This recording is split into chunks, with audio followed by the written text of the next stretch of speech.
kwento ni Uno. Tagalog Horror Story.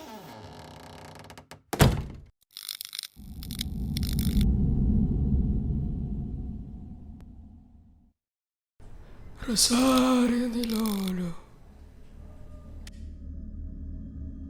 Uumpisan ko ang aking kwento sa karanasan ng isang binatilyong nagngangalang Cyrus. Noong Marso ng 2001 taon, walang pagsidlan ng saya ng mga mag-aaral ng ika-4 na taon ng high school, kabilang si Cyrus. Dahil sa wakas ay matatanggap na nila ang kanilang diploma na matagal na nilang hinihintay at pinagpaguran. Natural na nakaramdam sila ng konting lungkot dahil hindi na nila makakasama ang isa't isa. Dahil ang iba ay sa malayong lugar na magpapatuloy ng kanilang pag-aaral sa kolehiyo. Matapos ang seremonya ay nagkayayaan silang magkasiyahan at ipagdiwang ang kanilang pagtatapos na nakapit nila sa buhay. Sila ay nalibang sa kanilang kwentuhan, tawanan, harutan at asaran hanggang sa hindi na nila namalayan na gumabi na pala. Ang iba ay nagpasya ng umuwi. Kakaunti na lamang ang natira na di kalayuan ay nagsiuwi na rin. Hanggang sa 2 na lang ang naiwan, si Cyrus at ang matalik niyang kaibigan na si David. Simula ng elementarya pa lamang ay magkaibigan na silang dalawa. Nagkakasundo sila sa maraming bagay at isa na roon ang pagpumodelo.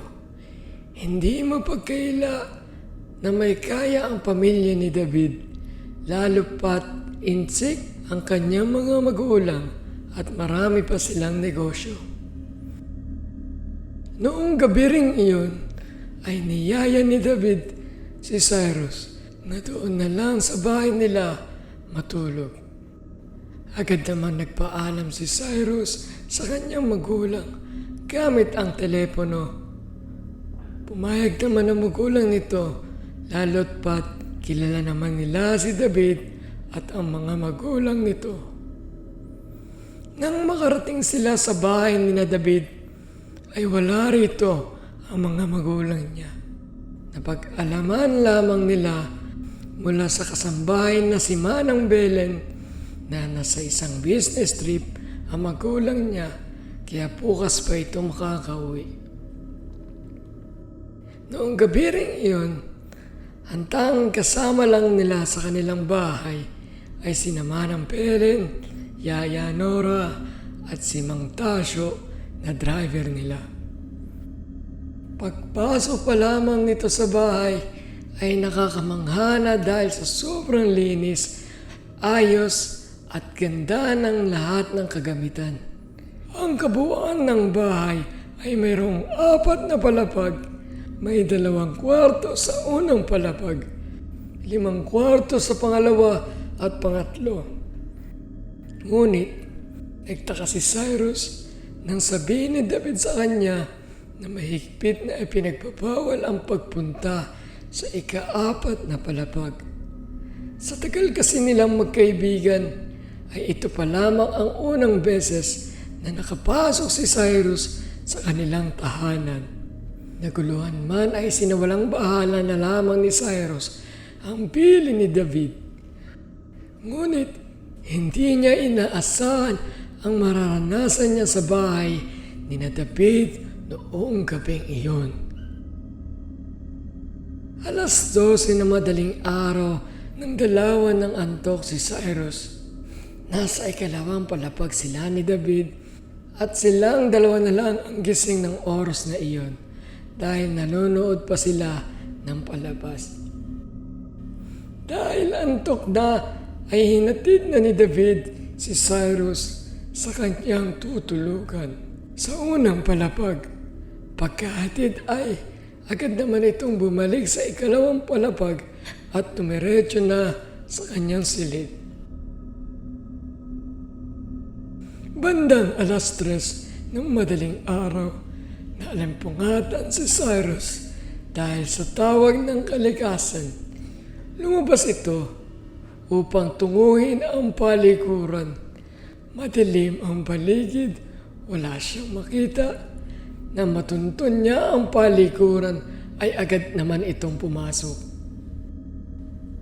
Paglabas niya ay bigla siyang sumigaw. Ah! Dahil sa sakit na naramdaman niya, tumama kasi ang hinlilit ng paa niya sa kanto ng lamesa na nasa kilid ng pinto nito. Dahil sa sobrang sakit ay nawala ang antok nito. Hindi agad siya bumalik sa kanyang tulugan, pagkus ay napaisip pa ito ng kalokohan.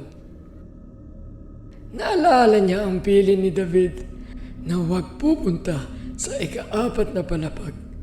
Naglaro ang kanyang utak at tumiral ang kanyang kuryosidad.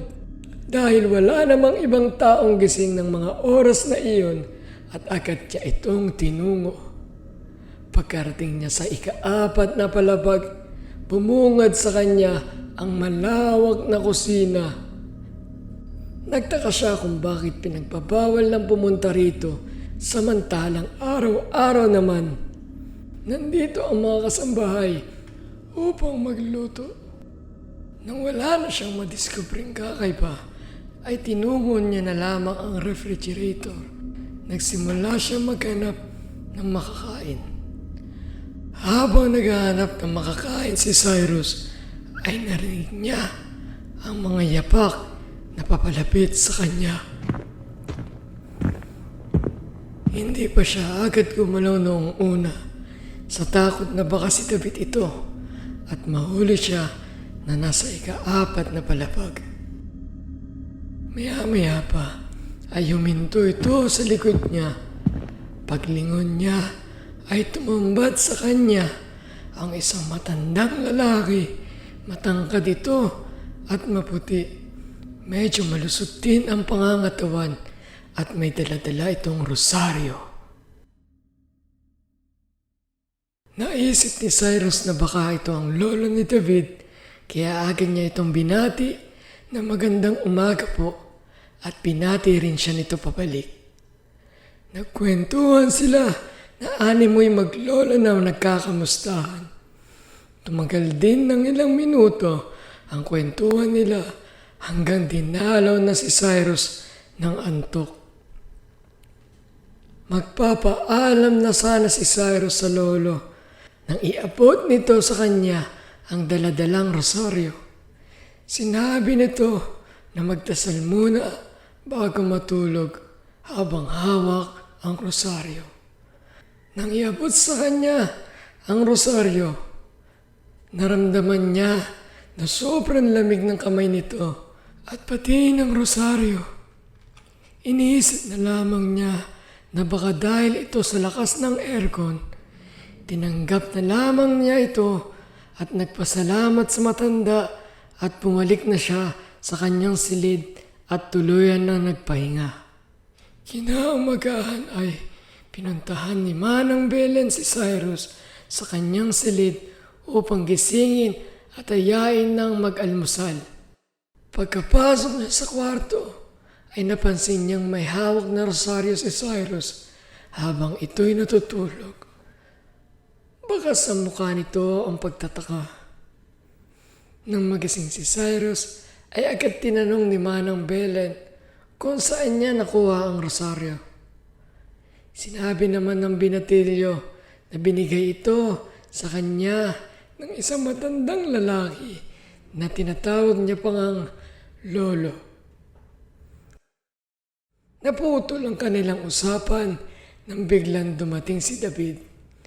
Niyaya agad nito si Cyrus na kumain ng almusal at pinaalam na nakauwi na ang mga magulang nito. Habang sila'y nasa hapagkainan, kinamusta ito ng magulang ni David. at kung maayos ba ang tulog nito. Sumagot naman si Cyrus na masarap ang tulog nito at bigla niyang nilabas ang rosaryo. Bigla naman nagtanong si Cyrus, nasaan po si Lolo? Ito nga po, binigyan niya nga po ako kagabi ng rosaryo at sinabing magdasal daw po ako bago matulog habang hawak ko ito. Namayani ang katahimikan makaraan na makita nila ang hawak ni Cyrus. Bakas sa mukha ng mga magulang ni David, pati na rin sa mga kasambahay, ang pagkagulat at lungkot. Noong 12 ng Marso, taong 2000, nang nilooban at ninakawan ang bahay ni David. Nang hindi pa mga nakikilalang salarin, si Lolo Teodoro lamang ang tao sa bahay ng mga oras na iyon. Nagtamo si Lolo Teodoro ng higit sa 65 na saksak at isang bala ng baril sa kanyang ulo. Hindi matanggap ng pamilya ang karumal-dumal na sinapit ng matanda sa krimen. Hindi nagtagal ay nahuli na rin ang mga salarin na pumatay kay Lolo Teodoro. Habang nakikinig si Cyrus sa kwento nila, ay bigla na lamang itong napaluha dahil sa lungkot at takot habang sabay niyang binitawan ang kanyang hawak na rosaryo. Hindi niya lubos na maisip na may kausap siya na 10 taon ng patay. Nakakapanindig balahibo pa, lalo't binigay nito sa kanya ang rosaryong palagi nitong ginagamit noong nabubuhay pa. Nakakapagtaka pa roon dahil kasamang inilibing ang rosaryong iyon. Kaya naman pala ipinagbabawal ang pag-akyat sa ika-4 na palapag ng mga hindi doon na nakatira sapagkat sa ika-4 na palapag doon mismo sa kung saan nag-usap sina Cyrus at Lolo Teodoro ay doon siya walang awang pinagsasaksak at pinawian ng buhay. Subscribe.